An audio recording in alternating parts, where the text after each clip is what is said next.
ये कहानी भारत के एक गांव की है। वहाँ के सभी लोग बहुत मेहनती थे और सब लोगों में एकता भी थी। फिर धीरे धीरे सब कुछ बदलने लगा। लोगों ने एक दूसरे से बातचीत करना बंद कर दिया। गांव में रोज लड़ाइयाँ होने लगी। ये सब शुरू हुआ एक औरत से जो इस गांव में कहीं दूर शहर से आई थी। काफी अमीर थी, जिसकी वजह से गांव के लोग उसको बहुत मानते थे। वो जो भी कहे लोग हमेशा करते थे। इसी गांव में एक मोहन और रवि नाम के दो अच्छे दोस्त रहते थे। उनमें काफी अच्छी दोस्ती थी। एक दिन मोहन किसी काम से शहर वाली औरत के पास जाता है। वो औरत मोहन को देखकर सोचने लगी, शुरुआत इसी से करनी होगी। इसकी और रवि की दोस्ती बहुत सुना है मैंने। गांव के लोग इन दोनों को बहुत मानते हैं। अगर इनमें लड़ाई हो जाएगी तो मेरा काम बन जाएगा। मैडम जी, मुझे कुछ पैसे चाहिए थे, बहुत ज़रूरी हैं। हाँ हाँ, क्यों नहीं, अभी देती हूँ। लेकिन मुझे तुमसे एक बात कहनी है रवि के बारे में। हाँ हाँ मैडम जी, कहिए क्या बात है। फिर वो औरत मोहन से रवि के बारे में कुछ कहती है और उसकी बातें सुन मोहन बहुत गुस्से में आ जाता है और वो वहाँ से चला जाता है और वो रवि के घर जाता है। बाहर से आवाज़ लगाता है, रवि बाहर आ, मुझे तुझसे बात करनी है। मोहन तू है क्या? हाँ हाँ मैं ही हूँ, बाहर आ। हाँ हाँ मैं आता हूँ। रवि बाहर आ जाता है।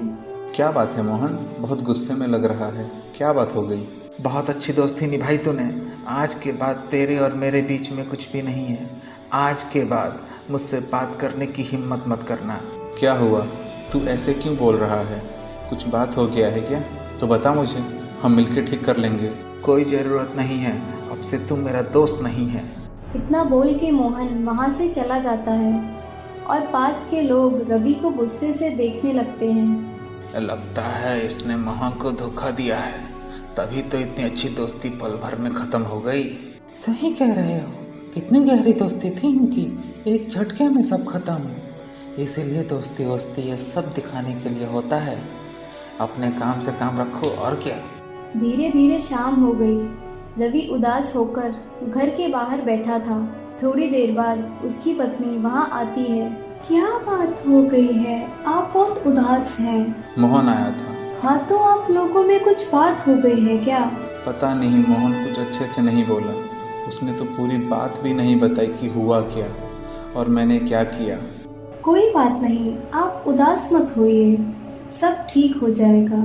चलिए अंदर खाना खा लीजिए। रवि बिना कुछ बोले उदास बैठा रहा। अगले दिन मोहन की पत्नी रवि के पास आती है। आप लोगों में कल लड़ाई हुई थी ना? वो बहुत गुस्से में थे जब वो घर आए और थोड़ी ही देर बाद वो बाहर चले गए और अब तक नहीं लौटे। आप बता सकते हैं वो कहाँ होंगे? भाभी, मुझे कुछ पता नहीं है वो कल क्यों इतने गुस्से में था। मुझे कुछ पता नहीं है वो कहाँ गया होगा, लेकिन आप फिक्र मत कीजिए, मैं गांव में ढूंढ के आता हूँ। फिर रवि कुछ गांव वालों के साथ मोहन को ढूंढने निकल पड़ता है। बहुत ढूंढने के बाद भी मोहन का कुछ पता नहीं चल पाता है। तभी जंगल से दो गांव वाले आते हुए दिखते हैं और गुस्से से रवि से कहते हैं, क्यों रवि, कर लिया ना जो तेरे को करना था। अच्छी दोस्ती निभाई तूने। क्या हुआ, मैंने ऐसा क्या किया? क्या बात है, जैसे तुझे कुछ पता ही नहीं। मोहन को ढूंढने की झूठी कोशिश कर रहा है। क्या हुआ, क्या किया रवि ने? जंगल में जाके खुद ही देख लो और फिर बताना क्या करना है रवि के साथ। फिर सभी जंगल की ओर जाते हैं और ये क्या, किसी ने मोहन को बहुत ही बेरहमी से मार डाला है। ये देख सभी गांव वाले बहुत गुस्से में आ जाते हैं और मोहन की पत्नी के पास जाते हैं। अब नहीं मिलेगा तुम्हारा पति। क्या हुआ उनको? आप लोग कुछ कहते क्यों नहीं? हमसे क्या पूछ रही हैं आप? अपने पति के दोस्त रवि से पूछिए क्या हुआ है। क्या हुआ है उन्हें? वो ठीक तो है ना? मुझे कुछ पता नहीं है भाभी, किसी ने मोहन को मार डाला। ये सुन मोहन की पत्नी बेहोश हो जाती है। कुछ देर बाद सभी गांव वाले रवि को उस गांव से चले जाने को कहते हैं और धमकी भी देने लगते हैं। फिर डरा हुआ रवि उस गांव को छोड़ के चला जाता है और इधर गांव में रोज ही किसी न किसी के मरने की खबर आने लगी। सभी लोग काफी परेशान हो गए थे। मैडम जी, आपने सुना ही होगा कि गांव में रोज ही किसी न किसी की मौत हो रही है। आपके घर पे आपके अलावा कोई भी नहीं है, तो हम लोग गांव वाले सोच रहे थे कि आप यहाँ से चले जाओ ताकि आप सुरक्षित रह सको। नहीं, आप लोग चिंता मत कीजिए, मैं ठीक हूँ। आप लोग अपना ध्यान रखिए। ठीक है। लोगों के मरने की खबर गांव में रुकने का नाम ही नहीं ले रही थी। हर दिन कोई ना कोई जंगल में मरता ही था। धीरे धीरे लोगों ने जंगल के रास्ते आना जाना बंद कर दिया। क्या भाई, क्या हो गया है अपने गांव में? रोज कोई ना कोई बुरी खबर मिल ही जाती है। क्या बताऊं भाई, मुझे कुछ भी समझ में नहीं आ रहा है। अब तो गांव में बहुत कम लोग ही रह गए हैं। ऐसा लगता है कि अब यहाँ से चले जाना ही अच्छा होगा। ठीक कह रहे हो भाई, यहाँ से जाना ही अच्छा होगा। उन दोनों की बात वो औरत छुप के सुन रही थी। उसने सोचा कि अगर सब लोग यहाँ से चले जाएंगे तो मेरी भूख कौन मिटाएगा।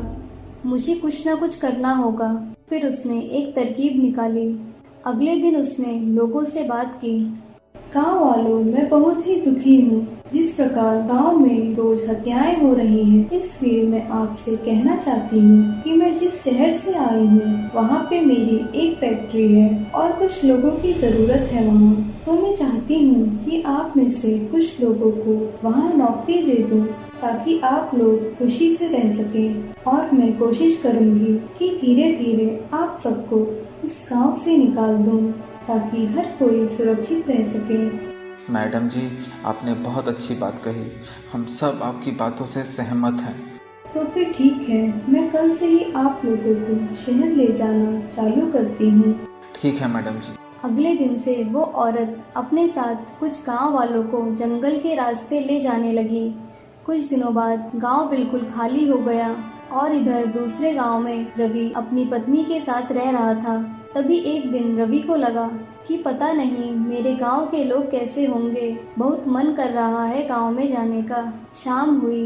रवि और उसकी पत्नी बात ही कर रहे थे कि रवि ने कहा, मैं सोच रहा हूँ एक बार अपने गांव घूम के आता हूँ।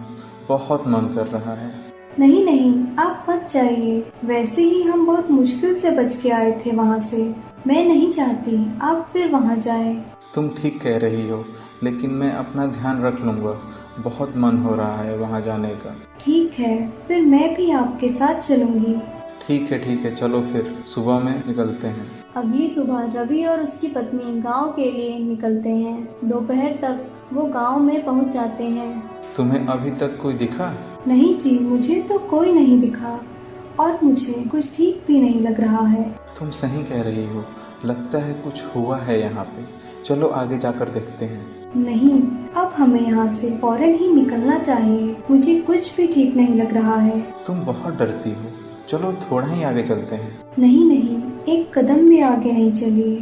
वापस चलिए यहाँ से। फिर वो वहाँ से वापस आने लगते हैं। धीरे धीरे शाम हो जाती है। वो दोनों जंगल के ही रास्ते अपने गांव की ओर लौट रहे थे।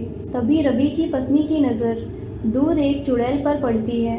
वो बिल्कुल डर जाती है और रवि से कहती है, वहाँ एक चुड़ैल है। कहाँ फिर है? रवि और उसकी पत्नी दूर से चुड़ैल को देख लेते हैं।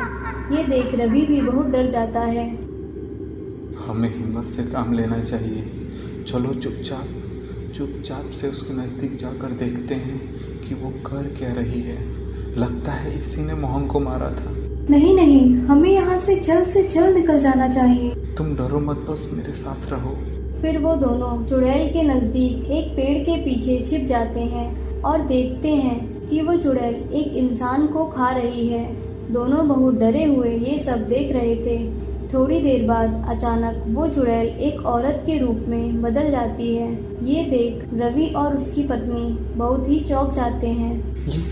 ये तो वही औरत है जो अपने गांव में रहने आई थी। इसका मतलब इसी ने मोहन भैया और गांव वालों को मारा है। तभी चुड़ैल कहती है, चलो ये गांव तो खत्म हुआ, अब कोई और गांव में चलते हैं। रवि और उसकी पत्नी दोनों डरे हुए एकटक उसे देखते ही रह गए।